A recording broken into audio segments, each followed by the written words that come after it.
Paz e Redenção Jumentim de Jerusalém, discípulo estranho Paulo Lopes.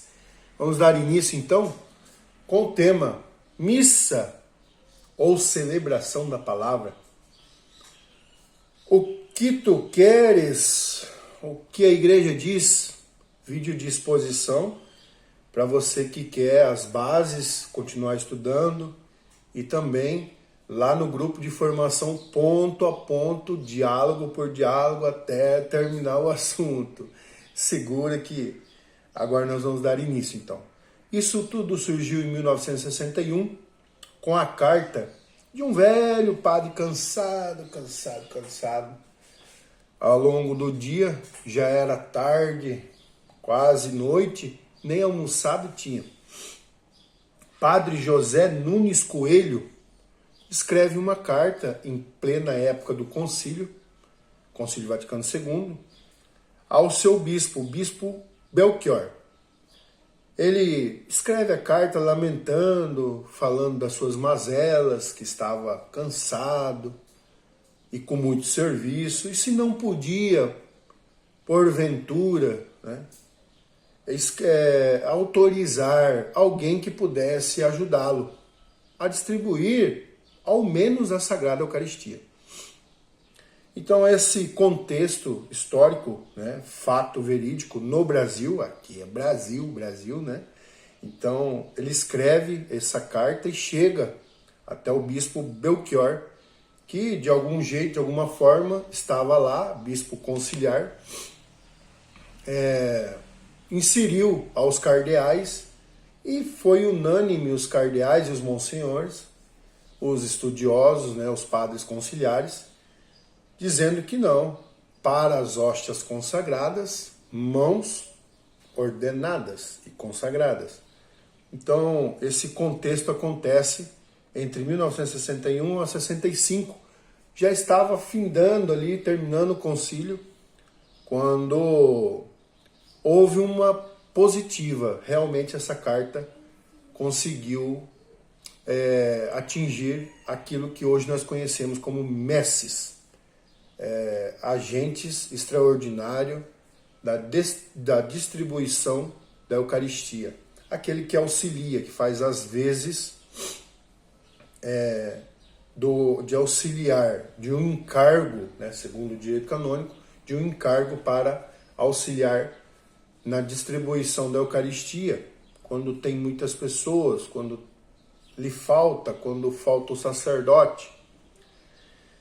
Então essa história acontece ela dá início com 3 religiosos, Nós não sabemos se é seminarista ou não, porque o seminarista ele alcança, o acolitato, o serviço de acolitar o altar, com ali os serviços sagrados, com os vasos sagrados, com a distribuição, com o auxílio da distribuição da Eucaristia.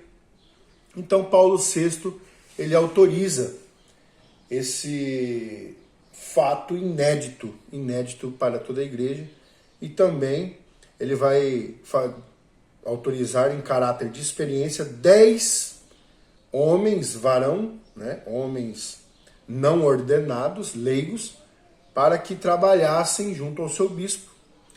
Lá na Diocese de Luz, dá início então ao critério de experiência de 10 anos. 1970 fica autorizado então para toda a igreja, também Paulo VI faz lá as suas indicações, coloca-se, menciona-se isso nos documentos conciliares, segue-se assim as ações pastorais para o Brasil. Em 2018 já se comemorou aí o jubileu, os 50 anos dessa estrutura de serviço de encargo leigo, não é um ofício eclesial. Pois bem, falando isso, introduzindo assim, vou trazer a etimologia da palavra, o ministro. Esse eu acredito que a crítica entra aí.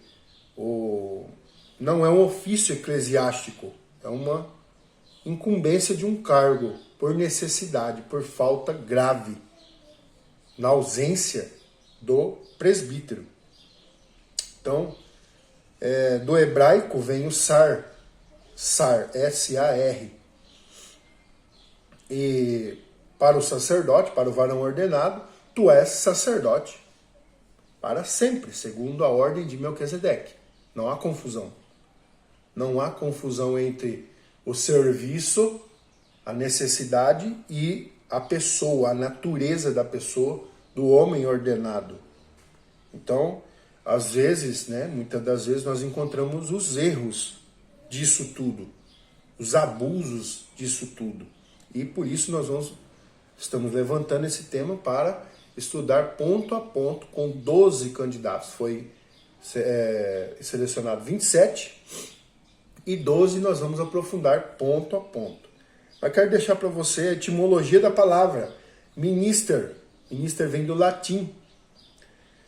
Então, foi autorizado tudo isso naquela época, porém não se estudou qual o nome se dá para isso. Porque ministro, nós sabemos que ministro, catolicamente dizendo, assim também rege o missal, na instrução do missal, tá? Aqui no começo vai dizer que, por exemplo, na página 26, no 5 e no 6, vai dizer sobre o ministério, o sacerdote ministerial. Diferente daquele que nós recebemos no batismo. Nós leigos, toda criança, todo fiel recebe o batismo e recebe a tríplice, o munus tríplice, reis, profeta e sacerdote. Então, mas é diferente do ministério sacerdotal, principalmente no âmbito celebrativo, na liturgia. Então é sobre isso que nós vamos falar e vamos aprofundar. A etimologia da palavra, a origem vem do latim, do hebraico sar, S-A-R. Não é um ofício eclesiástico, minius, inferior, menor. A origem, miter, servidor, subordinado. Então, ele é ordinário, a palavra na sua natureza, para os fins, para que serve. Então, causa essa confusão da linguística. Então, também, por esse motivo, já que nasce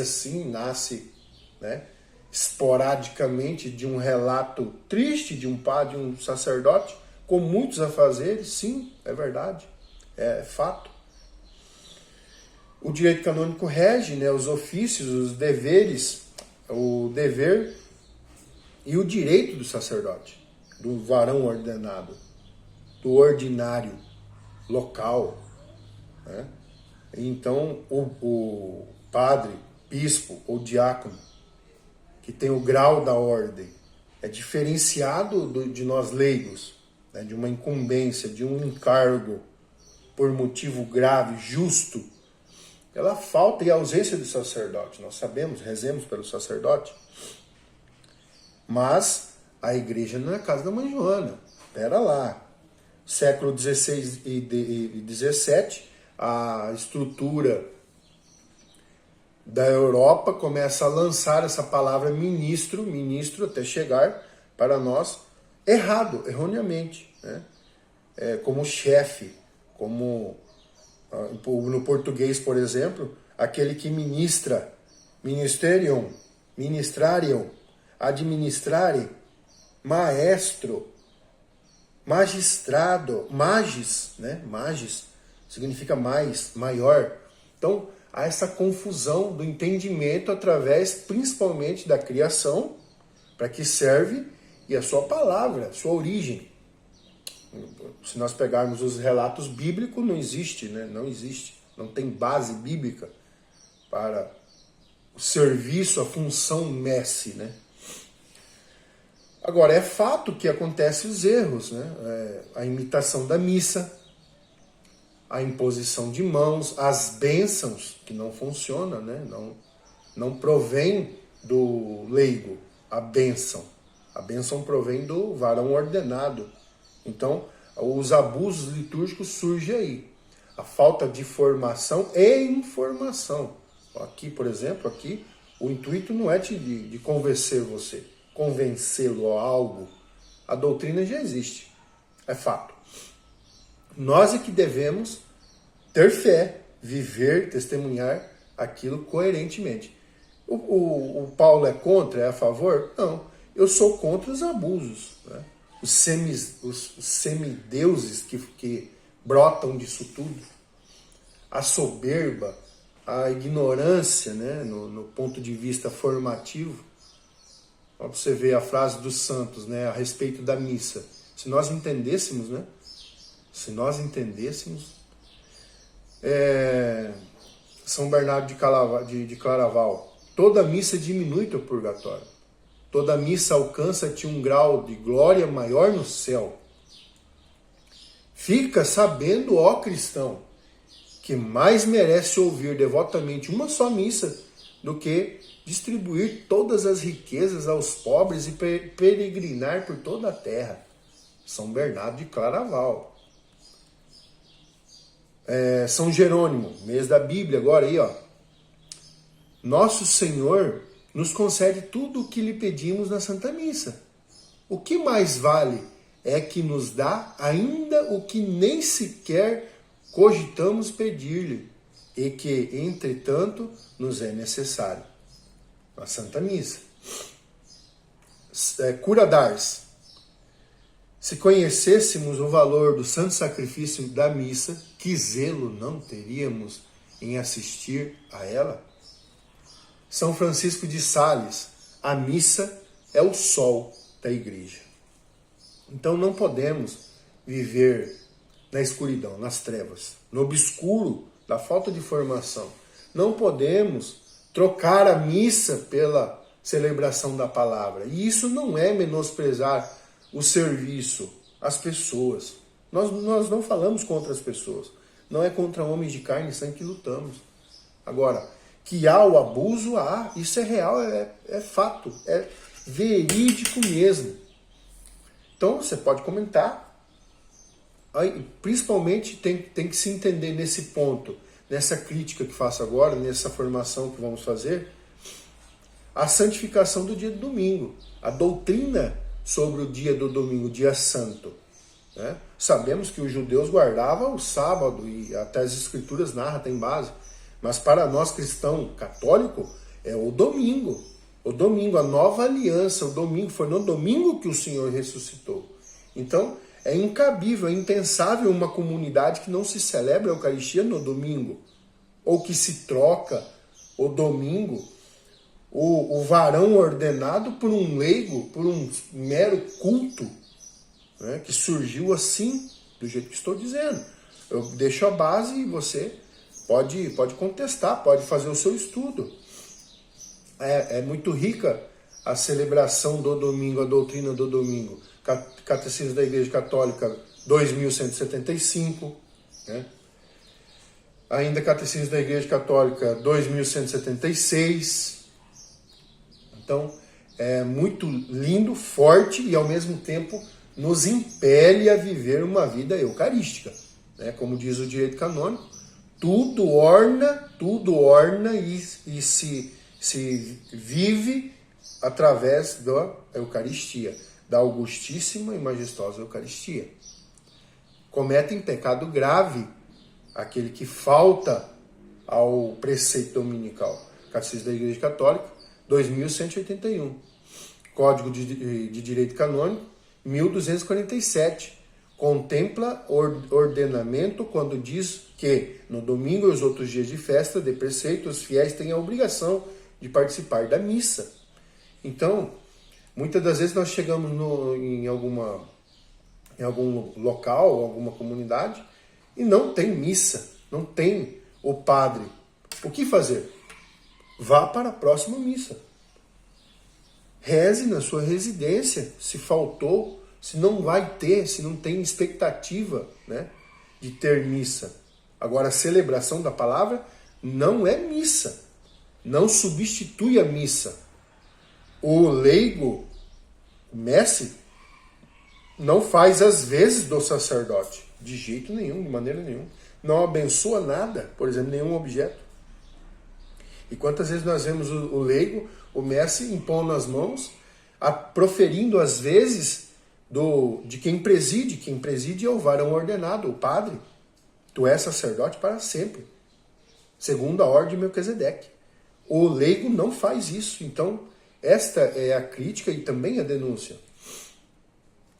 Catecismo da Igreja Católica, 2187.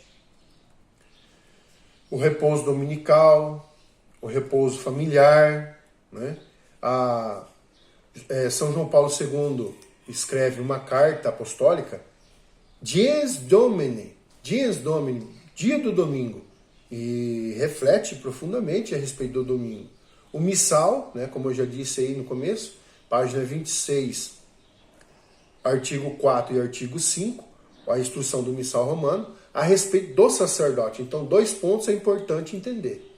2 pontos nós partimos e continuamos a nossa denúncia, nossa crítica, né? Para que se formem as pessoas, para que se forme todo o povo de Deus, para que se tenha a prestação do culto público, na onde o próprio Catecismo da Igreja diz, no local visível da presença de Deus, a igreja, a comunidade. Por favor, nada substitui, nada. Nenhum culto, nenhum retiro, nenhum grupo, nenhuma pessoa substitui a ação da Santa Missa. Então, nós vamos falar sobre os ritos, sobre aquilo que é necessário, a sua postura de fiel, a postura do sacerdote, quais são os deveres. Olha as frases dos santos a respeito do sacerdote. Então, tem sacerdote que gosta do abuso. Deixa rolar. Põe 50, 100 messes para trabalhar, senta e não distribui a Eucaristia. É errado. É errado isso. Só no céu compreenderemos a felicidade do poder de celebrar a missa. Se não fosse o Padre, a morte e a paixão de Nosso Senhor, de nada serviria. Só no céu compreenderemos a felicidade de poder celebrar a missa.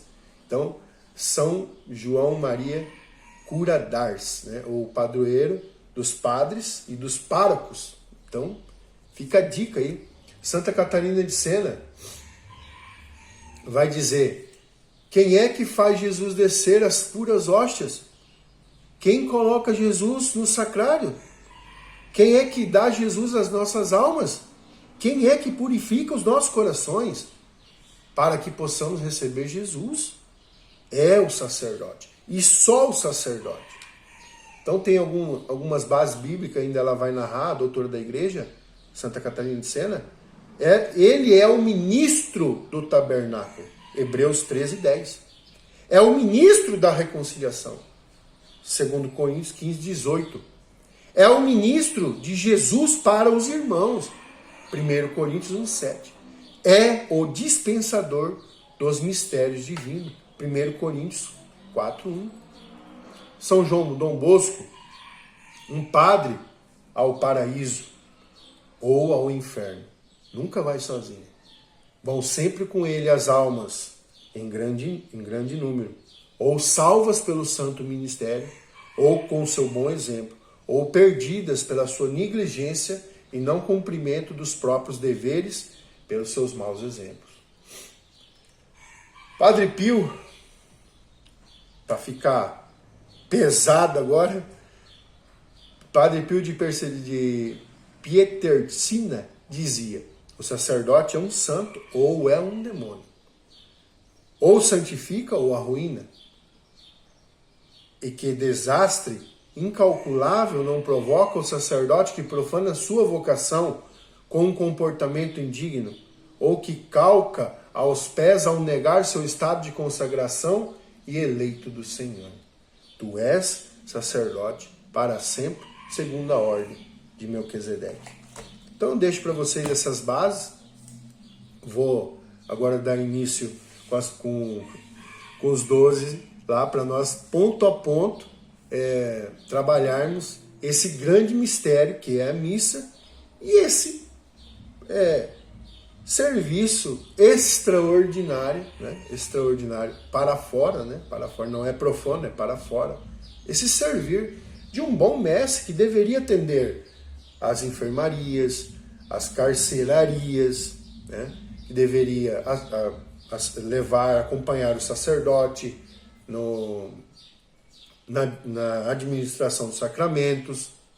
Então, eu deixo esse vídeo exposto, né? Para que nós cresçamos mais e mais e sabemos do valor da Santa Missa, do valor da Eucaristia, do valor para a comunidade, da unidade do povo cristão e do testemunho público de fé que damos na Santa Missa. Paz e redenção.